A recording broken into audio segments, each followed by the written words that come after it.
Scholar کا میری نظر سے منجن بیچ رہا تھا، وہ اس سے پوچھا گیا یہ بار بار یہ منجن بکتا ہے کہ دودھ پلانے کی مدت کتنی ہے.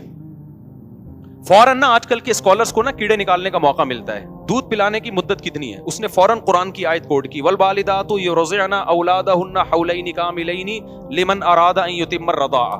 مائیں اپنے بچوں کو 2 سال تک دودھ پلائیں جو دودھ کی مدت مکمل کروانا چاہتی ہیں. پھر فوراً جو ہے نا حنفی یہ کہتے ہیں کہ 2.5 سال، اور قرآن کیا کہہ رہا ہے؟ 2 سال. لوگوں کتنا، آپ بتاؤ، لوگوں کا دماغ خراب کر رہے ہیں کہ نہیں کر رہے؟ اسلاف سے بدگمان کر رہے ہیں کہ نہیں کر رہے؟ جب یہ آیت کوئی شخص پڑھے گا اور 15ویں صدی کے اسکالر سے سنے گا، اس کی نظر میں ابو حنیفہ کی ویلیو 2 ٹکے کی رہے گی کیا؟ بولو نا. اور صرف ابو حنیفہ کا قول نہیں، اس زمانے کے اور بھی بڑے بڑے ائمہ جو بخاری مسلم کے راویوں میں سے ہیں، مجتہدین ہیں، بڑے بڑے محدثین ہیں، ان میں بھی بہت سو کی رائے ہے کہ 2.5 سال دودھ پلا سکتے ہے عورت بچے کو. تو کوئی ویلیو رہے گی؟ اس آیت کا مطلب کیا ہے؟ امام ابو حنیفہ بھی یہ آیت جانتے تھے، وہ تو حافظ قرآن تھے بھائی، وہ آپ سے زیادہ جانتے تھے.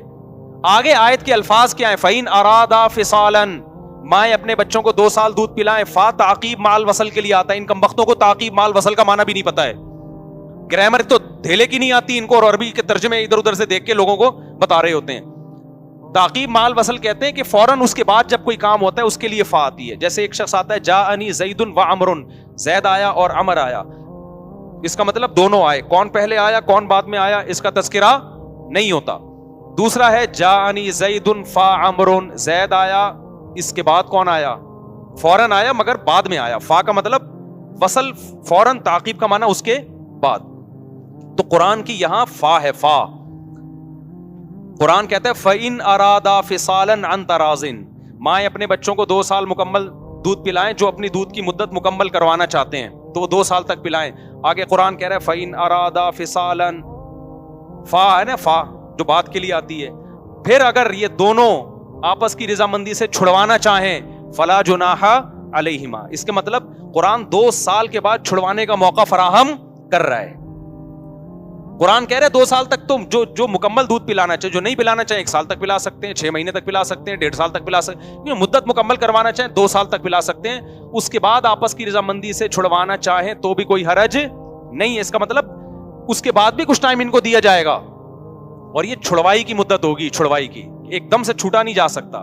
تو ابو حنیفہ کی رائے بھی قرآن کے عین مطابق ہے. پھر دوسری آیت بھی ہے جس سے امام حنیفہ استدلال کرتے ہیں. ابھی میں اس آیت میں جاؤں گا تو بیان لمبا ہو جائے گا، جو میرا اصل موضوع نہیں ہے. اور پھر کمال کی بات یہ ہے کہ فقہ حنفی صرف ابو حنیفہ کے اقوال کا نام نہیں ہے. یہاں فقہ حنفی، اچھا ایک اور حدیث بھی پیش کی جاتی ہے کہ لا رضاع بعد حولین، 2 سالوں کے بعد رضاعت نہیں ہے، دودھ پلائی نہیں ہے.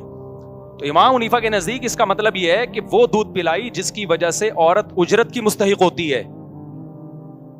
جب تک ماں بچے کو دودھ پلاتی ہے نا، خاص طور پہ طلاق کے بعد، تو ماں کو بچہ پالنے کا خرچہ بھی دیا جاتا ہے، دودھ پلانے کا خرچہ بھی دیا جاتا ہے. تو 2 سال تک تو دودھ پلانے کا خرچہ دیا جائے گا. 2 سال کے بعد رضا، وہ والی رضا جس پہ مرد کی ریسپانسبلٹی ہے، وہ والی نہیں ہے. اب فری پھوکٹ کا ہے وہ، اب پلائے گی تو ماں کی غریبی ہوگی. وہ انہوں نے حدیث میں یہ تعویل اس لیے کی ابو حنیفہ نے، تاکہ حدیث کس کے مطابق ہو جائے؟ قرآن کے. کیونکہ قرآن کے ظاہر سے پتہ چل رہا ہے کہ 2 سال تک تو کمپلیٹلی پلایا جا سکتا ہے. اب قرآن ایک طرف اجازت دے رہا ہے 2 سال کمپلیٹلی آپ پلائیں. کسی کا باپ بھی اچانک نہیں چھڑا سکتا بچے سے دودھ، تو چھڑوانے کے لیے کچھ ٹائم بچے کو چاہیے. تو یہ چھڑوائی کا ٹائم ہے 6 مہینے. سمجھ میں آ رہی ہے بات کہ نہیں آ رہی؟ تو ابو حنیفہ کی دلیل بڑی مضبوط ہے اس میں، لیکن ان بیچاروں کو سمجھ میں نہیں آئے گی جن کمبختوں کو ترجمہ بھی نہیں آتا قرآن کا، وہ ترجمے بھی دوسروں سے دیکھ رہے ہوتے ہیں. باقی پھر بھی احتیاط کی وجہ سے اس مسئلے میں حنفیوں نے، ائمہ احناف نے ابو حنیفہ کے قول پہ فتویٰ نہیں دیا. فقہ حنفی صرف ابو حنیفہ کے اقوال کا نام نہیں ہے، اس میں امام ابو یوسف اور امام محمد کے قول پہ فتویٰ ہے. ان دونوں اصحاب نے اس مسئلے میں اپنے استاد سے اختلاف کیا. انہوں نے کہا قرآن کے ظاہر سے چونکہ یہ لگ رہا ہے کہ 2 سال، تو ہم ظاہر کو دیکھتے ہیں. یہ تو اختلاف ہوتا ہے نا ایک حدیث کو، قرآن کی آیت کو ایکسپلین کرنے میں، تو یہ ایکسپلینیشن کا اختلاف ہے. تو دونوں ایکسپلینیشن ٹھیک ہیں، دونوں میں سے کسی ایک کو 100% غلط نہیں قرار دیا جا سکتا. لیکن احناف نے احتیاط میں اس میں جمہور کے قول کو لیا، کیونکہ تینوں ائمہ ایک طرف ہیں اور صاحبین بھی ایک طرف ہیں. تو احناف نے فتویٰ کس پر دیا ہے؟ 2 سال. تو فقہ حنفی میں 2 سال سے زیادہ دودھ پلانا جائز نہیں ہے. تو ان کمبختوں کو نہ فقہ حنفی کا پتہ ہے، نہ قرآن کا پتہ، نہ حدیث کا پتہ نہ ابو حنیفہ کے اقوال کا پتہ ان لوگوں کو. تو بیٹھ کے خود ہی ایک چیز فرض کرتے ہیں, دلائل بھی خود ہی گھڑتے ہیں, اور نیچے ان سے بڑے بے وقوف بیٹھے ہوئے ہوتے ہیں جو ان کو اپریشیٹ کر کے اور ان کو چڑھا رہے ہیں آسمانوں پہ, کیونکہ نیچے جو بیٹھے ہوئے ان کو کچھ بھی نہیں آتا. وہ کسی نے زبردست کہا ہے نا کہ گاؤں میں جو آدمی ختنے کرتا ہے نا اس کو لوگ سرجن سمجھتے ہیں, کیونکہ ان لوگوں نے کوئی پڑھے لکھے سرجن کبھی دیکھے. بھائی سرجن کسے کہتے ہیں؟ جو کاٹا پیٹی کرتا ہے, انسانی باڈی میں کاٹ چھانٹ کرتا ہے. تو گاؤں والے لوگوں نے سنا تھا, اب آتے وہ سرجنوں میں بیٹھتے تو ان کو پتا چلتا سرجن کسے کہتے ہیں. اب وہ سرجنوں میں بیٹھے نہیں, کبھی ادھر ادھر سے سرجنوں کے بارے میں سن لیا, بس اتنا سنا کہ جو کاٹ پیٹ کرتے ہیں. تو ختنے کے لیے ایک بندہ گیا گاؤں میں, وہ کاٹ رہا تھا, تو لوگوں نے پوچھا آپ کیا؟ اس نے کہا میں یہ سرجن ہوں. تو گاؤں والوں نے اسی پہ بیعت کرنا شروع کر دی اور اسی کو سرجن مان لیا. تو جو علماء کے ساتھ اٹھتے بیٹھتے نہیں ہیں, جو سچی مچی کے عالم ہیں, وہ آج کل کے ان اسکالرز کو عالم سمجھنا شروع کر دیتے ہیں. بالکل ایسے جیسے گاؤں میں ختنے کرنے والے کو دیہاتی لوگ کیا سمجھتے ہیں؟ ڈاکٹر اور سرجن سمجھتے ہیں.